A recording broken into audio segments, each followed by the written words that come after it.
Welcome everybody. Today we'll be talking about chapter 21 from the AMSCO APUSH textbook, which is all about the progressive era. Progressive era from 1901 to 1917. And so if you think about the context, this is immediately after the Gilded Age, immediately after the rise of big businesses and industrialization in America. As we go through the notes, I do kind of have my graphic organizer, what my note taker set up. So we'll get a definition of the progressive era. We'll establish the context and the motives. That's all in the first couple slides. And then we'll get lots of examples of social reforms, political reforms, and then some of the key presidents and what they contributed. So to be progressive or progressivism was basically a belief that we need to improve or reform society today. The progressive era was all about making moderate political changes, moderate social improvements, typically through government action in order to slowly improve society. The progressive era is not calling for a massive revolution like communism or socialism might. Instead, it's calling for gradual reform. Let's change some laws here, let's change some laws there to make a more socially just society and a society that takes care of its people. Some examples, for example, limiting the power of big businesses, cracking down on Carnegie Steel or Standard Oil Company, for example, improving democracy for the people, so people have more of a voice, strengthening social justice, and generally speaking, giving the federal government more of an active role in supporting the lives of its citizens. So when we talk about the progressive era, I'm going to say as the definition, it is an era when reformers tried to make gradual reform. I realize I used reform twice there, sorry, to improve society. And so big picture, we have some economic reforms like limiting the power of big business. We have political reforms, which is all about making the government more democratic, actually serving the people. And then we have some social reforms, perhaps social justice. And all of this, kind of like the big idea, I suppose, is the government must play an active role in promoting the general welfare, let's say, of its citizens. Now, the context of this is immediately after the Gilded Age. This is after the Gilded Age. Remember the Gilded Age, that's kind of the Industrial Revolution in America. That's the rise of big businesses. And the goal here is to solve the problems of the Gilded Age. What were the problems of the Gilded Age? Well, you've got poverty, you've got inequality, the rich getting richer, the poor getting poorer. You have dangerous working conditions and treatment of workers. You have monopolies, generally just like the rich are doing just fine, but everybody else is kind of getting screwed. And so we'll explore from 1901 to 1917, the presidencies of Teddy Roosevelt, William Howard Taft, and Woodrow Wilson. You'll see there, Woodrow Wilson was only progressive during his first term, 1917. You might remember that's when the US joins World War I. So as we look at the progressive era, one of the things that we'll see is that most people who were progressives were from the urban middle class, men and women from the middle class who lived in the cities. This is different from the populists or the People's Party, which were oftentimes farmers that we looked at in that chapter 19 crash course video. So yeah, this is mostly an urban middle class movement. You'll see there's church leaders, there's Black leaders, union leaders, feminists. Women oftentimes played an active role in these reform movements because of something called the cult of domesticity that said that women played an important role in social and religious matters because they're kind of morally superior to men, I suppose. Now, sometimes there was a religious motive. We will definitely see a religious push of churches taking an active role to promote certain virtues and morals and things like that. And sometimes we'll also see kind of a scientific push, sometimes called pragmatism. Now, the progressive era, this is kind of coming right on the heels of some new scientific discoveries of the Industrial Revolution, such as Charles Darwin and his discoveries on evolution, published in his book Origin of Species. And so as these new scientific discoveries are made, people begin to question what they thought they knew, and they begin to take a more critical lens on maybe what we should be doing. The most significant of these questioning of values maybe is that people began to think that laissez-faire economics was maybe impractical. Laissez-faire economics, that's capitalism. It literally means hands-off. The government should be hands-off. They should not interfere. They should let businesses decide for themselves what to do. The problem with the Gilded Age is, well, the government was oftentimes hands-off during the Gilded Age, and what happened? Workers were taken advantage of.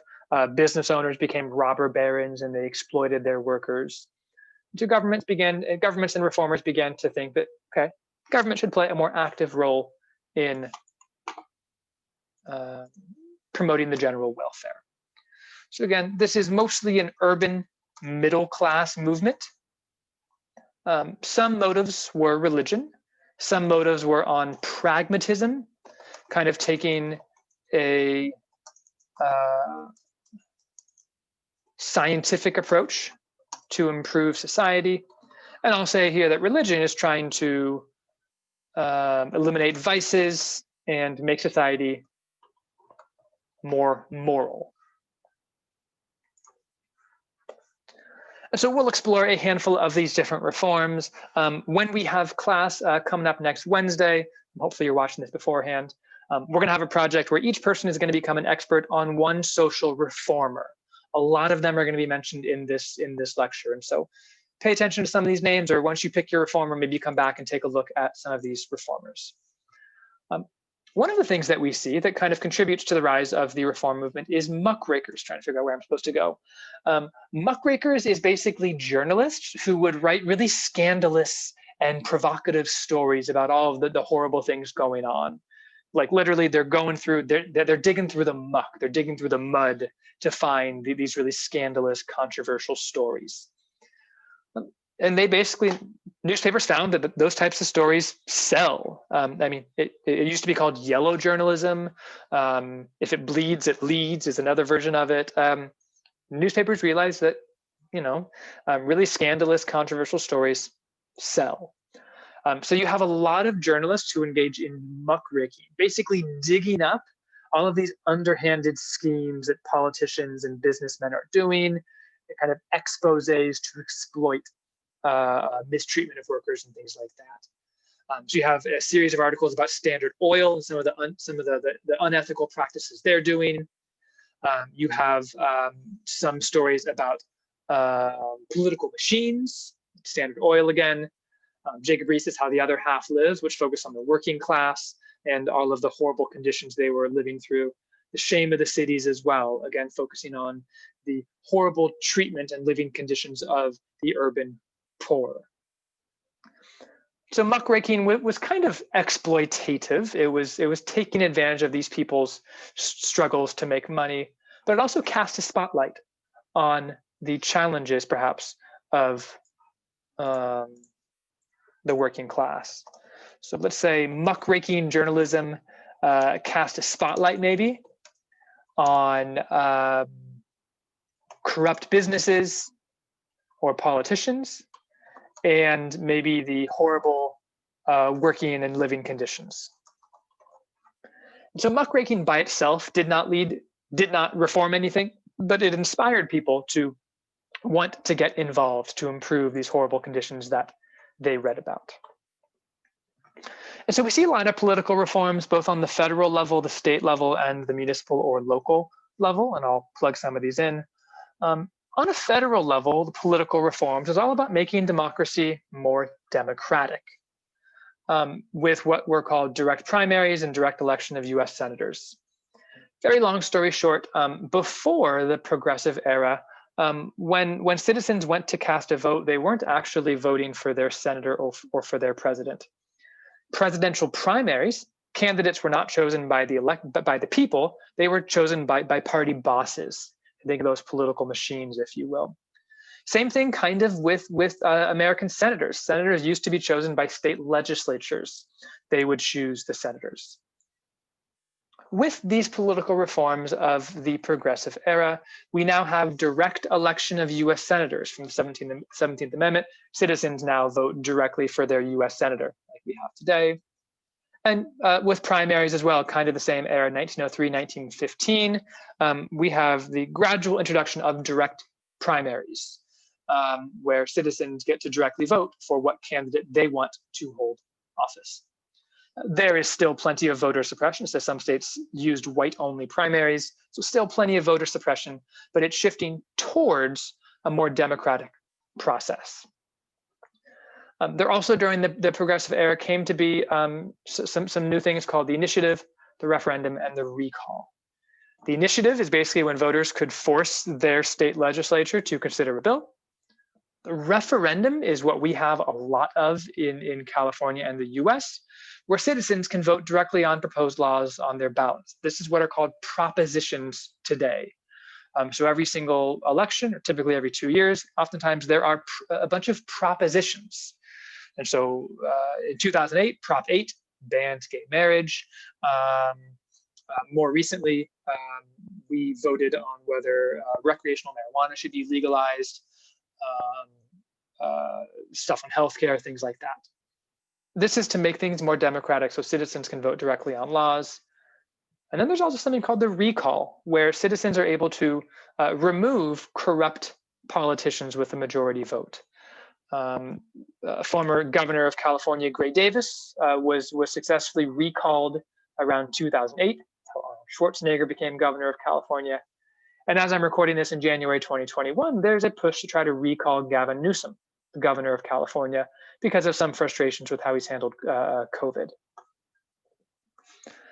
So when we're talking about political reforms here, we have some federal reforms, made elections more democratic. We have, for example, direct election of senators and primaries. And then we also have the referendum and the recall allow citizens to directly vote on all sorts of things. On the municipal or city or local level, we also see cities kind of figuring out how they can have more power to benefit the people. So Toledo, Ohio was a great example of one city offering free kindergarten, free night school, and public playgrounds to their cities. One of the biggest things that we're seeing is cities taking control of public utilities like electricity, water, and gas, and taking control of departments like the fire or police or sanitation. It says by 1915, 2/3 of nation cities owned their own water systems. So we'll say on a local level, cities took control of utilities, that's electricity, water, and other departments, fire, police, and things like that, basically to prevent corrupt private businesses from exploiting the people.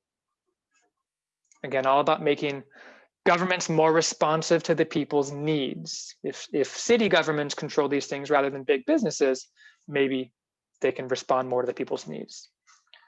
And then on a state level, let me expand this because it's quite a bit here. States are oftentimes called the laboratories of democracy because states are oftentimes where you have the first attempts at reform.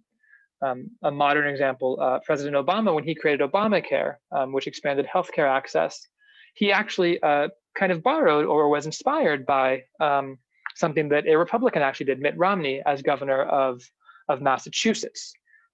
So state governments oftentimes experiment with things, and then the federal government kind of picks up on what works. So some different examples at the state level. In New York, we had a battle against fraudulent insurance companies that the federal government will eventually kind of take up the baton for. In California, we have efforts with Hiram Johnson to fight against the Southern Pacific Railroad, kind of corrupt railroad companies, which force them to lower rates, for example. And Wisconsin, Robert La Follette, who's one of the people you can choose to work on your project, had all sorts of democratic reforms, primary elections, tax reforms, and then also state committees to regulate railroads, utilities, insurance companies to make sure that they're not taking advantage of the people. We also see some states taking up the lead on other forms of reform, such as temperance or prohibition, which was banning alcohol. Banning alcohol was quite common among rural reformers because alcoholism and frankly domestic abuse was quite common in rural families and rural marriages. So a lot of women and religious leaders wanted to ban alcohol. You'll see by 1915, 2/3 of states had banned the sale of alcohol. It's completely banned in the 1920s and then brought back a little bit later on. We see attempts at social welfare as well on the state level. Jane Addams and Florence Kelley advocating for better schools, fairer court systems for youth, more liberal divorce laws that kind of protected women's rights, improved safety regulations for tenement houses, which were these super crowded apartment buildings for the working class, and factories as well. And then lots of efforts at the state level to protect child workers and women workers. You see some laws here that limited workers to a 10-hour day. There was a fire called the Triangle Shirtwaist factory fire. It led to 146 people being killed because this place didn't have any emergency exits or any windows or any ventilation. So that led in New York to improved safety conditions and whatnot. So this is, I'll say that this is at the state level, but this is really kind of some political reforms and social reforms. I'm actually going to put it more under social reforms to ban alcohol. This is what's called prohibition or the temperance movement.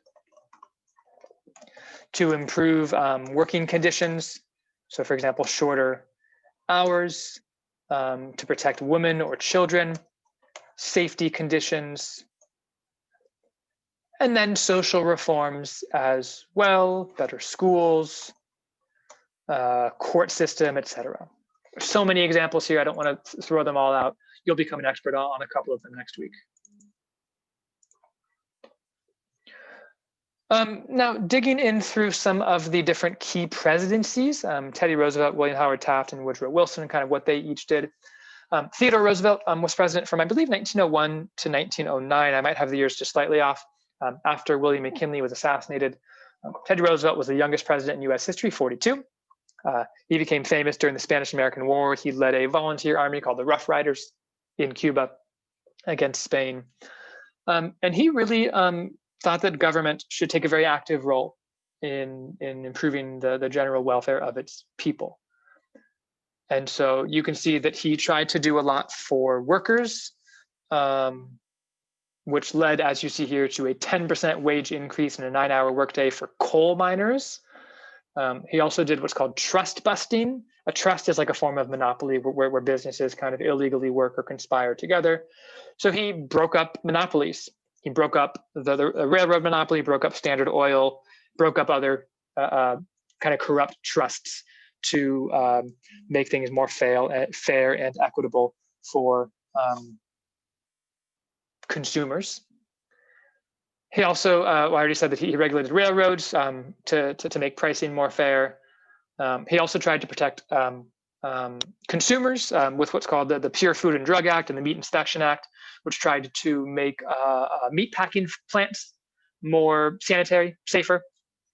That was inspired by a book called The Jungle by Upton Sinclair, which was really an inside look into all of the horrible conditions of meat packing factories. And then also he was a big conservationist, set aside a lot of land for federal use. So we got Theodore Roosevelt or Teddy Roosevelt here, 1901 to 1909. So he fought for workers, higher pay, shorter hours. He broke up kind of corrupt trusts or monopolies, especially railroads and the Southern Oil, Standard Oil. And he tried to make meatpacking plants more sanitary. And I'll just put the jungle here as kind of an inspiration of him, for him. William Howard Taft is kind of our next big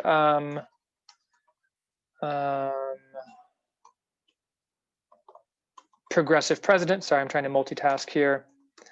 Only served one term. We'll get to why in a second. Also broke up lots of trusts, 2 times as many antitrust cases as Teddy Roosevelt. U.S. Steel specifically. He also used the ICC, which was the International Commerce Commission, I think. Interstate Commerce Commission, my bad, to kind of make railroad companies and telephone companies and telegraph and cable companies more fair to consumers. And he also, with the 16th Amendment, he introduced the income tax, which tax people based on their income in order to fund a lot of these reforms.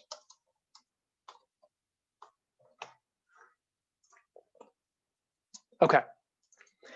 Now, the progressive era is all about trying to make gradual reforms, not trying to completely shake up the boat. And that was fine for some people, but it wasn't enough for lots of others. And so there are people who are more extreme, more radical than progressives. We might call them socialists today, or I suppose they would call themselves socialists back then, who advocated for even more. Not just regulation, not just reform, but public ownership of railroads and utility companies and major industries like oil and steel. Public ownership means the government would own these companies, or the people would own these companies. That would in turn allow the government to more easily use the profits to benefit the people, make sure that these companies are treating their workers fairly and things like that. Eugene V. Debs was probably the most prominent socialist in the early 1900s. He ran for president 5 times. He's also a union leader who really fought to push the government beyond what they were willing to do. And even though the federal government didn't fully adopt socialist reforms, socialists did force the progressive politicians to introduce quite a bit of reform. Workers' compensation, minimum wage, public ownership of some utilities, an 8-hour workday, and pensions or insurance for employees. And so trying to figure out where this goes, it doesn't fit under social reforms or political reforms, really. I'm going to put it under social reforms because I think this is more social than political. I'll say many socialists like Eugene V. Debs pushed for even more radical reform. And then I'll say maybe some of their accomplishments is they got an 8-hour workday, they got minimum wage, they got workers' insurance, things like that. Okay. Now, very long story short, William Howard Taft was a relatively unpopular president. He kind of had tarnished the Republican Party. So in 1912, because of this split in the Republican Party, William Howard Taft, he ran for president as part of the Republican Party. But Teddy Roosevelt also wanted to get his foot back in the political ring. 1912, this is before there was an amendment saying you could only serve 2 terms. So Teddy Roosevelt was able to run as what was as part of what was called the Progressive Party, which really fought for government regulation of businesses and unions and more social welfare. They ran against Woodrow Wilson from the Democratic Party, who was all about supporting small businesses and limiting big businesses. As if that weren't enough, Eugene V. Debs ran in the Socialist Party. So election 1912 was this massive cluster of 4 candidates, really 3 major candidates. Woodrow Wilson, the Democratic candidate, won only 41% of the popular vote, sorry. But because the Republicans split their vote, you can see he won a landslide of the Electoral College. And so this allows the Democrats to take control of the White House and to really get in the driver's seat of what it means to do political reform, I suppose. So Woodrow Wilson, 1913 to, he goes beyond 1917, actually goes to 21, but he's working during World War I. So he's a Democrat, and he gets elected because the Republicans kind of split the ticket. A handful of reforms under Woodrow Wilson's presidency. First, he reduced tariffs, taxes on imports, which tariffs generally hurt small businesses the most because they can't afford it. So that kind of fits with his MO of supporting small businesses. He also created the Federal Reserve, which tried to stabilize currency, stabilize the economy with paper money, among other things, and setting interest rates. Again, having a more stable economy and being able to get money and loans into business in people's hands. He also strengthened the Sherman Antitrust Act with the Clayton Antitrust Act, again, continuing this trend of going against big monopolies and big trusts. And then some other reforms that he did. He offered loans to farmers. He protected child labor. So really, Woodrow Wilson continuing the reforms that those Republican presidents had done before. So he lowered tariffs. He created the Federal Reserve, which basically was designed to maintain economic stability, I suppose. And then he also went against trusts and monopolies as well. So really continuing this trend that we're seeing with Teddy Roosevelt, William Howard Taft, and now Woodrow Wilson. Now, I do want to shift over kind of more to some social reforms, looking at the role of Black leaders and female leaders. First, African Americans and their role in the progressive era. Now, we already talked last week about kind of the two paths to Black liberation or Black uplift. Booker T. Washington was all about focusing on education and focusing on jobs. And Booker T. Washington believed in more gradual reforms, gradual victories. This is really in line with the progressive area, gradual reforms. So let's focus on education. Let's focus on getting the skills, getting the jobs, and getting the money that you need. And then once you do that, then you can fight for political equality. Gradual reform.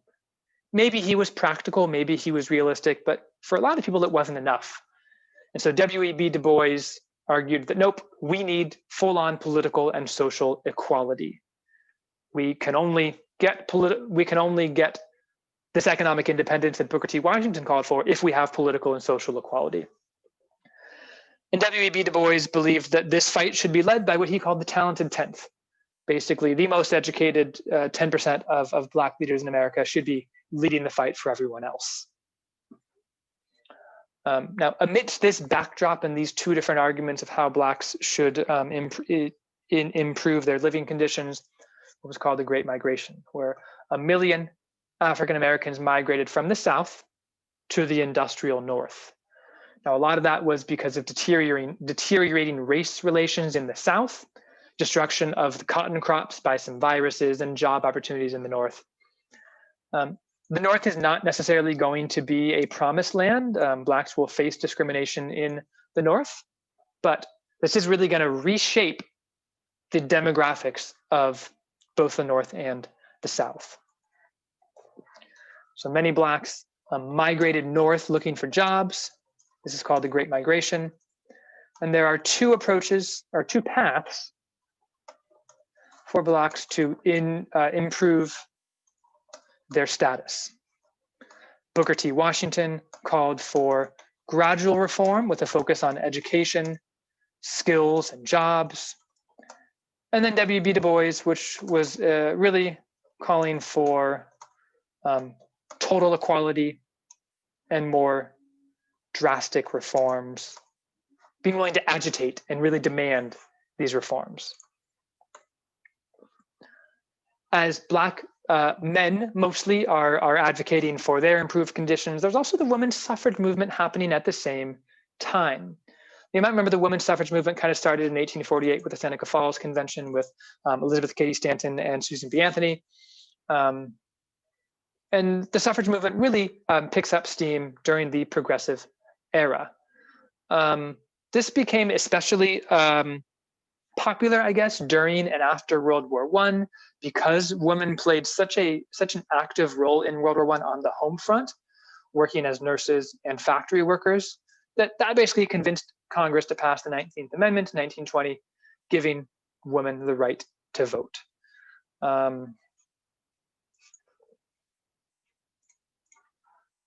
So let's see. Women finally gained the vote in 1920 with the 19th Amendment.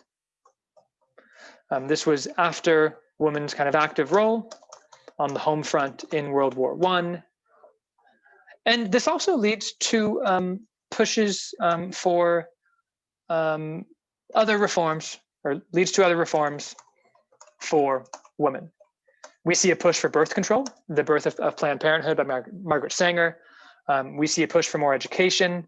We see a push for better divorce laws. Whoops. That is perhaps a direct result of women gaining the vote in 1920. I want to end with this big slide, and you can pause here if you need to and jot this down, that really captures the progressive era in just one visual. We have the context of the progressive era, both the growth of industries and the growth of cities that created all of these problems, poverty and overcrowding and dangerous conditions in cities. And in industries, businesses using kind of unethical practices and forcing out small businesses, which led to the progressive era. Progressive era is all about the government taking an active role to have gradual reforms. We have both political reforms, making democracy more democratic, votes for women, direct primaries, and machine politics losing their influence as voters gain more of a direct vote. We have social reforms, laws protecting workers and houses, birth control for women, and the beginning, I suppose, of civil rights for African Americans. And then we have economic reforms, especially going up against trusts, conserving land. The big one, I guess, is regulating businesses so that they can't take advantage of the people, reforming the banking system and a federal income tax. So we'll finish here, pause here if you need to jot down these notes as we get social reforms, pause here, and political reforms with some of our presidencies. Again, looking at the trends here, all of these presidents kind of doing the same thing, breaking up trusts, working for better conditions for workers, among other things.